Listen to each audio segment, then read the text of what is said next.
Alright guys, I'm back with my review of TNA Impact Wrestling for January 2nd, 2014. And this show starts off with Kurt Angle coming out. He says 2013 was a terrible year for him, the worst year in his career. And Bobby Roode interrupts him and says, does this mean you're going to walk away? You're going to retire like Jeff Hardy?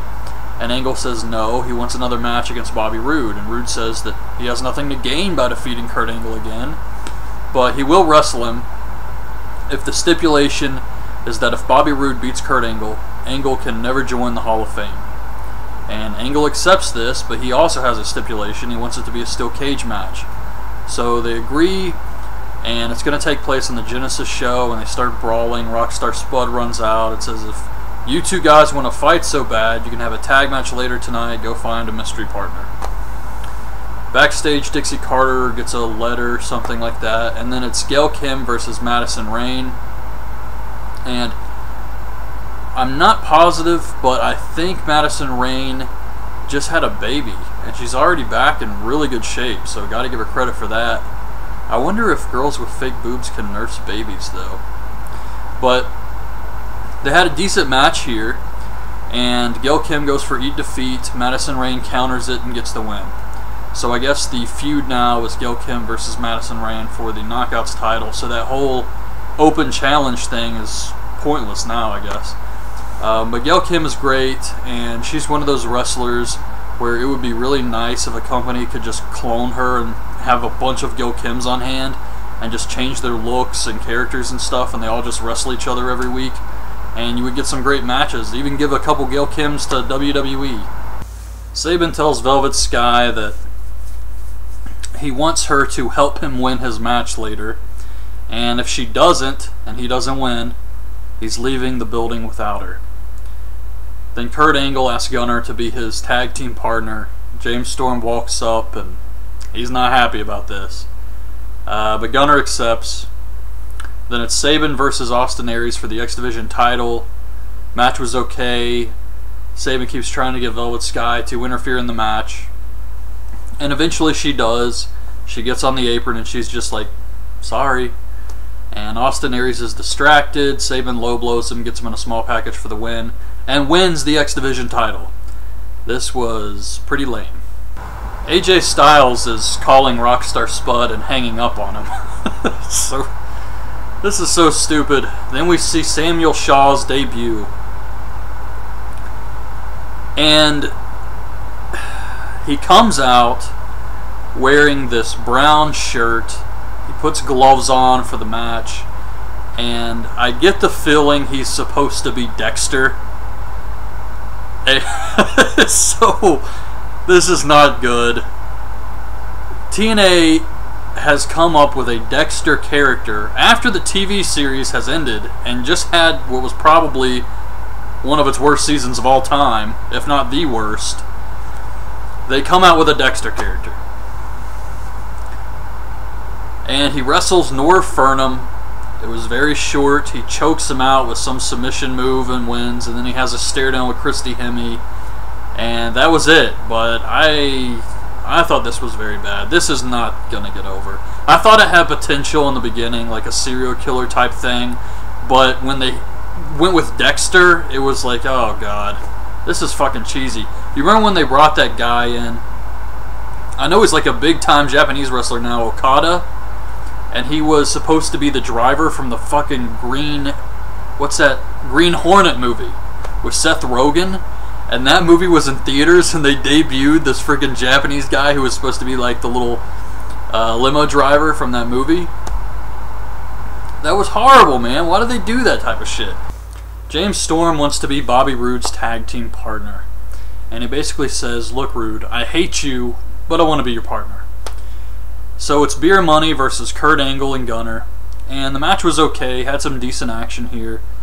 Gunner makes a hot tag to Kurt Angle. The ref didn't see the tag, so Angle's pissed off. He's trying to get in the ring. The ref tells him to get out, and Angle just wrestles everyone anyway. And then Gunner gets Roode up in the gun rack. Storm super kicks him, and Roode hits the AA into the neckbreaker for the win.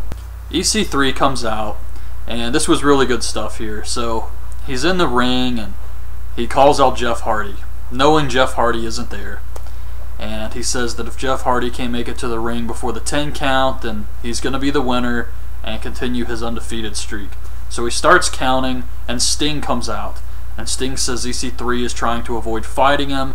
He calls him Dixie's lapdog, and he's trying to get him to accept his challenge. Eventually this works. EC3 says he will face him at Genesis, and he leaves.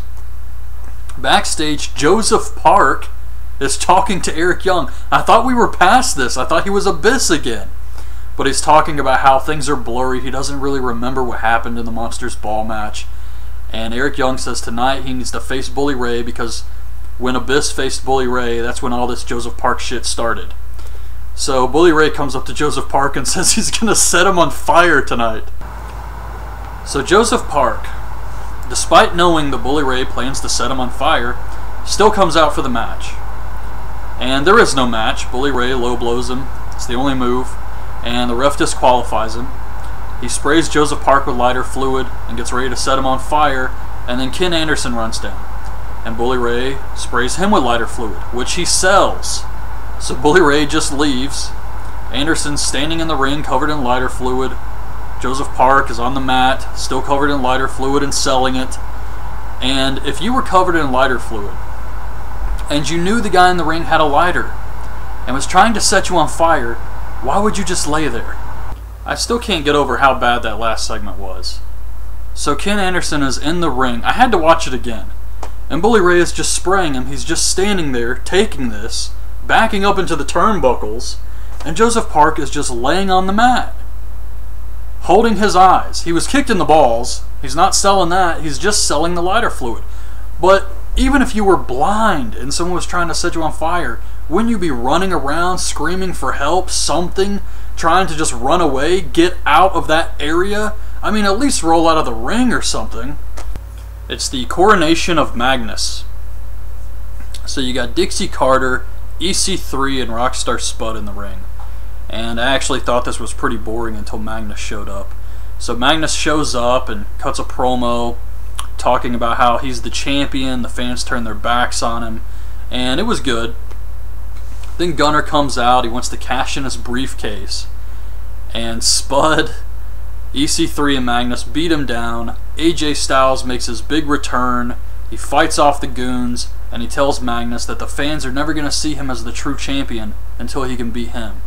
And Magnus accepts this challenge. Dixie Carter is freaking out, but Magnus tells her that if she doesn't go through with it, he's gone too.